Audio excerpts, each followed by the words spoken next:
চোখ রাখবো এই মুহূর্তে রাজ্য রাজনীতির সব থেকে বড় খবরে।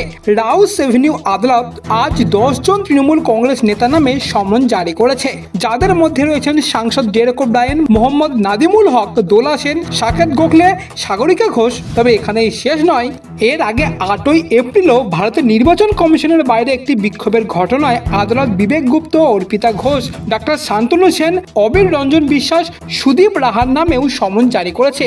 কিন্তু এখন প্রশ্ন হলো, কেন এই মামলাটি একজন সরকারি কর্মচারী জারি করা আদেশ অমান্য করা এবং ছত্রভঙ্গ করার আদেশ সত্ত্বেও অবৈধ সমাবেশে যোগদান করার বিরুদ্ধে দায়ের করা হয়েছে। নির্বাচন কমিশনের সামনে জমায়েত করা যায় না।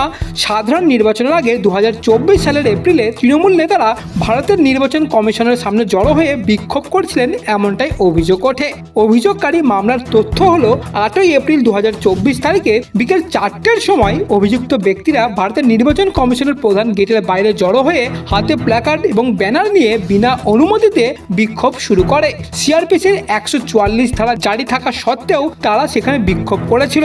আরও অভিযোগ করা হয় যে সিআরপিসির ধারা 144 জারি থাকার বিষয়েও সতর্কতা সত্ত্বেও অভিযুক্ত ব্যক্তিরা বিক্ষোভ চালিয়ে যান, যার ভিত্তিতে বর্তমানে এফআইআরটি দায়ের করা হয়েছে। এবং সেই এফআইআর এর ভিত্তিতেই এবার তৃণমূলের এই 10 জন দাপুটে নেতা এবং নেত্রীকে সমন করা হয়েছে আদালতের তরফ থেকে। তবে তৃণমূলের তরফ থেকে এই বিষয়ে এখনো পর্যন্ত কোনো নির্দিষ্ট সদুত্তর পাওয়া যায়নি।